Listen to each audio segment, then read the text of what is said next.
ఒక్క ఈ హుస్నాబాద్ ఇప్పుడు నేను రాగా చూసుకుంటూ వచ్చిన ఆనాడు కష్టపడి ఈ హరీష్ రావు ఇరిగేషన్ మంత్రిగా ఉన్నప్పుడు ఇలా గౌరెల్లి ప్రాజెక్టు కట్టాం 90% పూర్తయింది గౌరెల్లి ఇరిగేషన్ ప్రాజెక్టు ప్రజలకు సంజాయించి భూములు తీసుకొని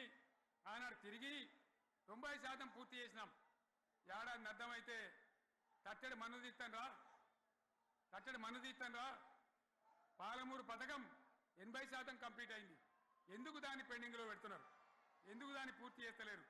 ఈ విధంగా చిన్న మాట చాలా చిన్న మాట కేసీఆర్ కిట్ పెట్టినాం లక్షాధికారుల కోసం పెట్టినాం కోటీశ్వర్ల కోసం పెట్టినాం ఎవరి కోసం పెట్టినాం కేసీఆర్ కిట్టు పేద ప్రజల కోసం గ్రామీణ ప్రాంతాల్లో ఉండేటువంటి పేద ప్రజల కోసం పెట్టినాం ఆడపిల్లగానే 13,000 ఇచ్చినాం మగపిల్లగానికైతే 12,000 రూపాయలు ఇచ్చినాం ఆ వాహనాలు పెట్టి అమ్మఒడి వాహనాలు పెట్టి వాళ్ళని తీసుకెళ్ళి ప్రసవాలు చేయించి వాళ్ళకి మందులు ఇచ్చి ఫ్రీగా ఉచితంగా చేసి బ్రహ్మాండంగా ప్రసవం చేయించి మళ్ళీ ఇంటికాడ తీసి దించినాం గది బంద్ చేస్తారా ఎవరన్నా ఎందుకు బంద్ చేయాలి ముఖ్యమంత్రులుగా పనిచేసే వాళ్ళకు గాంభీర్యం ఉండాలి ధైర్యం ఉండాలి రాజశేఖర్ రెడ్డి అనే ముఖ్యమంత్రి ఉండే నేను చెప్తా ఉన్నా మీ ముందు ఇవాళ ఆయన ఆరోగ్యశ్రీ అని ఒక పథకం తెచ్చిండు నేను ముఖ్యమంత్రి అయిన తర్వాత అడిగిన హెల్త్ డిపార్ట్మెంట్ని పిలిచి అడిగిన ఇదేం పథకమయ్యా బాగుందా అంటే సార్ మంచిగుంది ప్రజలకు లాభం అవుతుందని చెప్పింది నేను చెప్పిన ఆ పథకాన్ని అట్లే పెట్టండి ఆ పథకాన్ని మార్చకండి ఆ పథకం అట్లే ఉండాలని చెప్పిన అక్కడ చెప్పడం కాదు నేను అసెంబ్లీలో చెప్పిన ఇది మా స్కీమ్ కాదు కాంగ్రెస్ గవర్నమెంట్ ప్రారంభించింది దాని పేరు కూడా మేము మారుస్తలేం కానీ కొనసాగించాలని చెప్పినాం కొనసాగించినాం అది మీ అందరికి తెలుసు ఇలా వీళ్ళు కేసీఆర్ ఆనవాళ్ళు లేకుండా చేస్తాం కేసీఆర్ ముచ్చట లేకుండా చేస్తారా ఇవాళ మనం కూడా సభ పెట్టుకుంటే ఎన్ని అడ్డంకులు దానికి ప్రైవేట్ స్కూల్ వాళ్ళు బస్సులు ఇస్తే వాళ్ళకు నోటీసులు ఇవ్వడం అడుగడుగున ఆర్టీఏ అధికారులను పెట్టి పోలీసులను పెట్టి ట్రాఫిక్లు జామ్ చేయడం ఇప్పుడు కూడా సభకు రావాల్సిన వాళ్ళు 1,50,000 మంది బయటనే ఆగిపోయింది ఇటు హనుమకొండ దిక్కు అటు హుజరాబాద్ దిక్కు ఇటు సిద్దిపేట దిక్కు 3 రోడ్ల మీద కూడా జాములున్నాయి నేను అడిగిన నాయకులు ఏందే అంటే ఇబ్బంది అవుతుంది సార్ రానిత్తలేరు మధ్యలో ఇబ్బందులు కలిగిస్తున్నారు కొన్ని లారీలు తెచ్చి అడ్డం పెట్టాను పనికిమాలని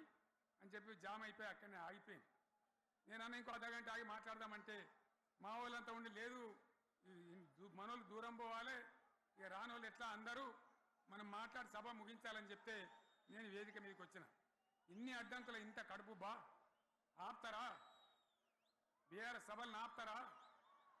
ఈ ప్రపంచనాన్ని ఎవడాపుతాడు ఆగబడితే ఆగుతుందా నేను ఒక్క మాట పోలీసు మిత్రులకు మనవి చేస్తా ఉన్నా ప్రజాస్వామ్యంలో ప్రజలకు అడిగే హక్కు ఉంటుంది తప్పకుండా అడుగుతారు ప్రజలు ఈ అడిగే హక్కును సోషల్ మీడియాలో బీఆర్ఎస్కు సోషల్ మీడియా వారియర్స్ ఉన్నారు వాళ్ళు బ్రహ్మాండంగా పనిచేస్తున్నారు ఖచ్చితంగా అడుగుతున్నారు ప్రజల తరఫున ఇంత అన్యాయం జరుగుతుంటే చూడలేక సోషల్ మీడియాలో పనిచేసే తెలంగాణ బిడ్డలు ఇది ఏమన్యాయమే ఎట్లా అని చెప్పి ప్రభుత్వాన్ని ప్రశ్నిస్తూ ఉన్నారు ప్రజలకు మద్దతుగా నిలబడతా ఉన్నారు వాళ్ళ మీద కేసులు వాళ్ళని పట్టుకపోవడు పోలీస్ సోదరులను నేను అడుగుతా ఉన్నా మీరెందుకు దునుకులాడుతుండే మీకేమక్కడ వచ్చింది మీకొక్కటి చెప్తున్నా నేను గ్యారంటీగా పోలీసు మిత్రులారా ఇవాళ పోయి రాత్రి మీ డైరీలలో రాసుకోండి మీ డైరీలలో రాసి పెట్టుకోండి 100కు 100% ఇలా తెలంగాణ చెలరేగిన పరిస్థితికి మళ్ళా వచ్చేది బీఆర్ఎస్ గవర్నమెంటే అది ఎవరు కూడా ఆపలేడు అది ఎవరి తరం కాదు ఎవరి వశం కాదు మీకు తెలియదా మీరు పోలీసు ఉద్యోగాలు చేస్తున్నారు మీరు చదువుకోలేదా మీకు కూడా విజ్ఞానం ఉంది కదా వీళ్ళు దొంగ వాగ్దానాలు చేయలేదా ప్రజలను మోసం చేయలేదా ప్రజాస్వామ్యంలో ప్రజలకు అడిగే హక్కు లేదా మీరెందుకు కేసులు పెడుతున్నారు నాకు అర్థం కాదు మీరెందుకు దునుకులాడుతున్నారు మీరెందుకు బలైతారు రేపు? మీకు రాజకీయాలు ఎందుకు? మీ డ్యూటీ మీరు చేయండి. మేము బీఆర్ఎస్ ఎప్పుడు శాసనాన్ని ఉల్లంఘించం, చట్టాలను ఉల్లంఘించం. అయినా నేను ఒక్క మాట మళ్ళా చెప్తా ఉన్నా, మీకు ఆల్రెడీ చెప్తా ఉన్నారు పార్టీ నుంచి, ఎక్కడ ఎవరిని మీ మీద అన్యాయం కేసులు పెట్టినా మన టీఆర్ఎస్ లీగల్ సెల్ వీరులు ఉన్నారు, మీరు భయపడే అవసరం లేదు. న్యాయస్థానాలని అక్కడ పోరాటం చేద్దాం. మీకు అండగా కేసీఆర్ ఉంటాడు, బీఆర్ఎస్ ఉంటుంది, అందరం ఉంటాం. ఇక ఈడికెళ్ళి నేను కూడా ఊకోను, నేను బయలుదేరతా. యాన్ దాకైనా మంచిదే. ఎవరెవరి సంగతి ఏందో, ఎవరైనా లెక్కేందో అన్ని కూడా లెక్కలు తీద్దామని మనవి చేస్తా ఉన్నా. ఈ రకంగా మనం ముందు పోవాలి. ఒక్క మాటలను ఉన్నదా? ఇవాళ ఈ ప్రభుత్వం, ఈ కాంగ్రెస్ నయవంచక ప్రభుత్వం సంక్షేమంలో ఫెయిల్,